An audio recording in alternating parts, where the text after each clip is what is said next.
Levant and with Mesopotamia for the next 400 years, really in two different ways, either through diplomacy or through warfare. So we're going to start with warfare because it's more fun than diplomacy.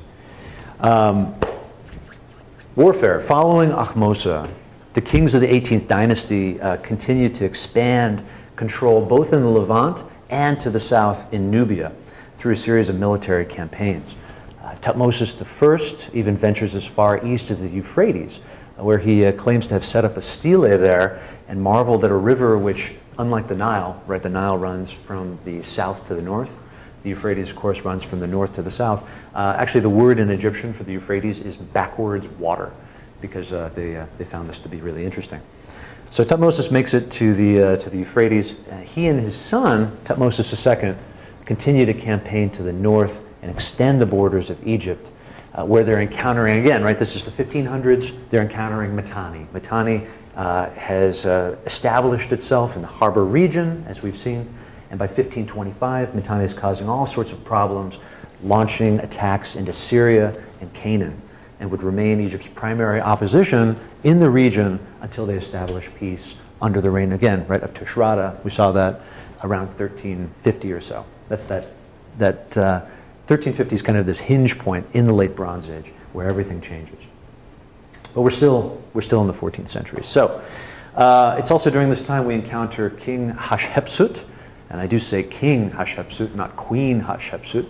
She is a woman, but she is an Egyptian king.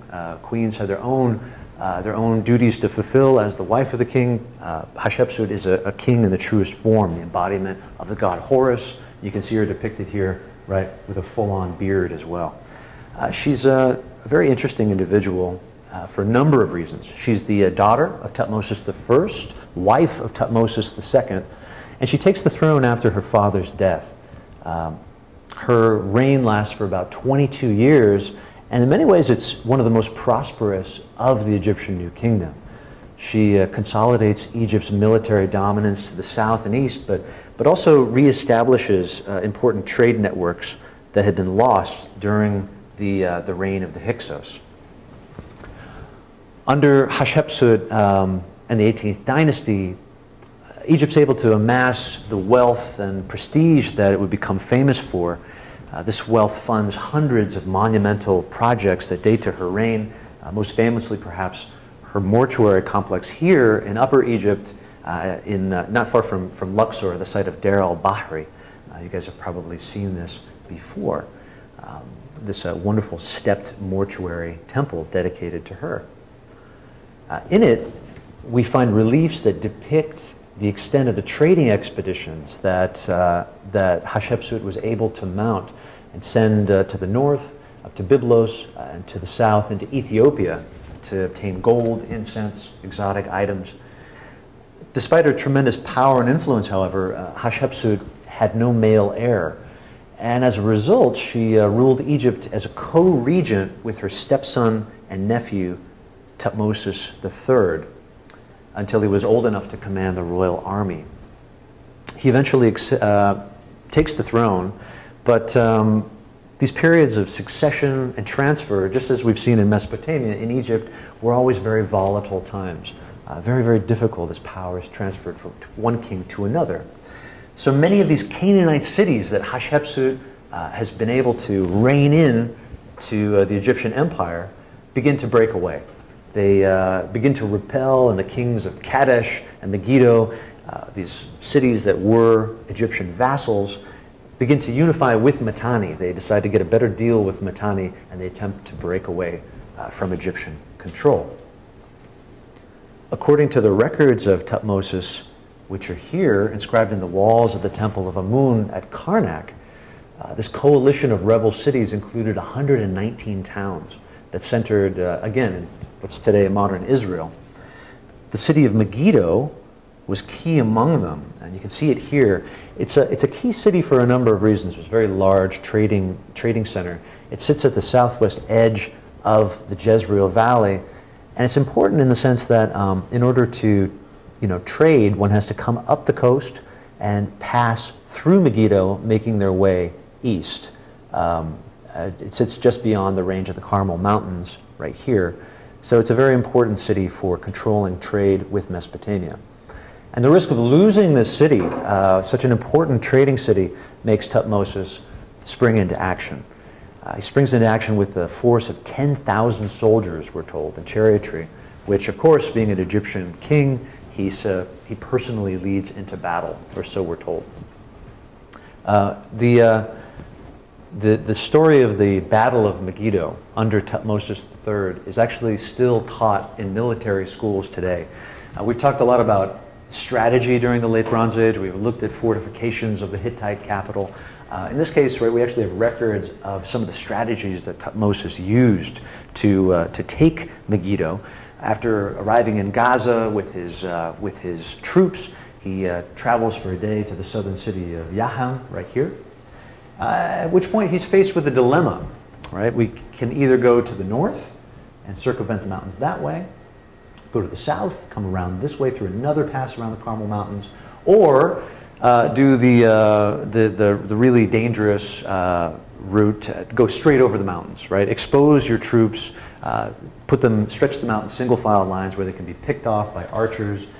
Really, the gutsiest move. Take Megiddo by surprise.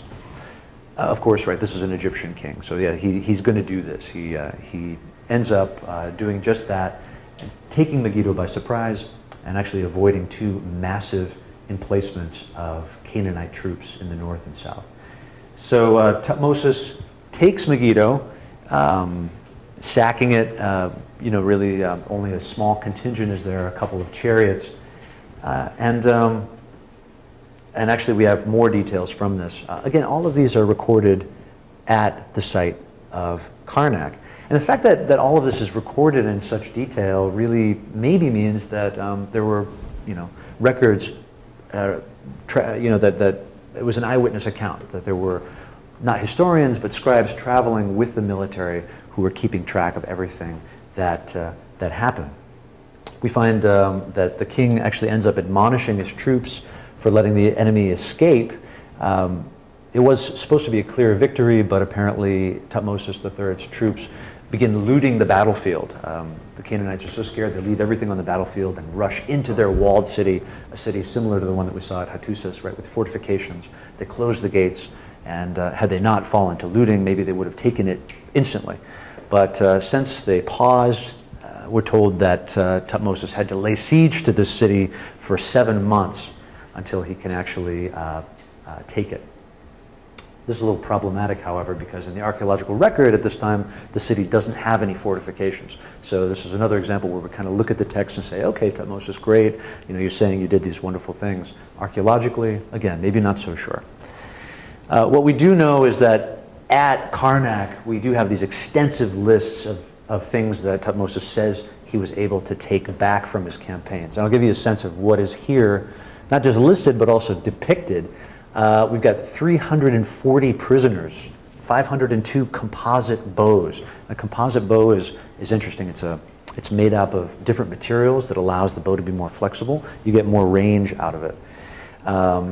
So it gets 502 of these, 924 chariots, 2,041 horses, 22,500 sheep, 200 suits of armor, also including the personal armor, chariot, and tent poles of the king of Megiddo himself. So again, all of this is carefully depicted and then, right, dedicated here to the god Amun. He also claims to have received tribute from Hatti and Syria. But again, we have to sort of, look at this in the context of, right, this is a monumental inscription and a king clearly putting propaganda up as well. So it takes another 15 campaigns to bring the Levant under control. Thutmose III eventually succeeds in doing so, and it ends up establishing an administrative system in Canaan that will last to the end of the Bronze Age. With individual cities, which are now again Egyptian vassal kingdoms, they remained under the control of local kings. But these kings were actually required to send their sons to Egypt, both for education, but also as an insurance policy, right? If you rebel, your son is actually sitting in the court of the king within arm's reach of the pharaoh, and he can definitely exact revenge. The certain key cities such as Jaffa, Gaza, Afek, Bet Shan. You can see these are placed specifically along the two major routes up the coast and then up the Central Valley past the Dead Sea, the Way of the King. These key cities act as centers, with Gaza acting as a sort of capital in the region. Governors are appointed by the Pharaoh himself, and they head up an operation to oversee tax collection, resolve disputes, maintain order with the assistance of circuit officials who would be placed at these outlying centers like Jaffa, Bet Shan, and Afek in the north. And the system really works very well. Aside from some minor unrest during the reign of Amenhotep II, the system is very effective. Egypt at this time is able to broker a peace treaty with Mitanni, which allows it to consolidate its holdings and really expand to a point and a size and extent of which it had never been before, and actually would never be after. This is the greatest extent of the Egyptian empire during the late Bronze Age and during the reign of Amenhotep III. I'm sorry, Thutmose III. So now we reach this point, again, this breaking point around 1350 or so. And let's talk a little bit about the other side of Egyptian foreign policy, which is diplomacy.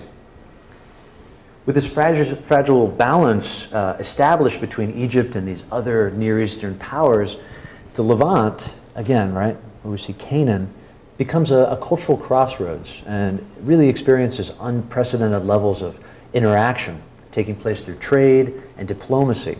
If you remember, right, we look at Canaan, we've got Egypt to the south, we've got Mesopotamia, Babylon to the east, Assyria as well, the Hittites to the north, and even trade taking place now with a mysterious group of people known as the Akiawa.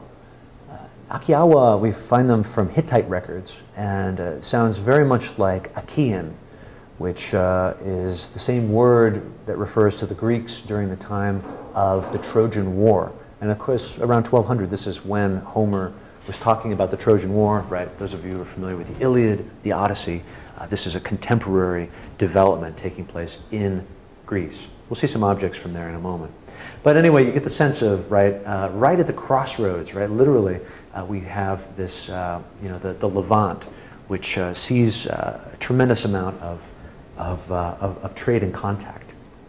These kings of Egypt, Mitanni, Hatti, Cyprus, Babylon, Assyria, they maintained formalized relations, as we saw, corresponding with one another in Akkadian and referring to each other as brothers with expected codes of conduct. If I send you something, you're going to send me something.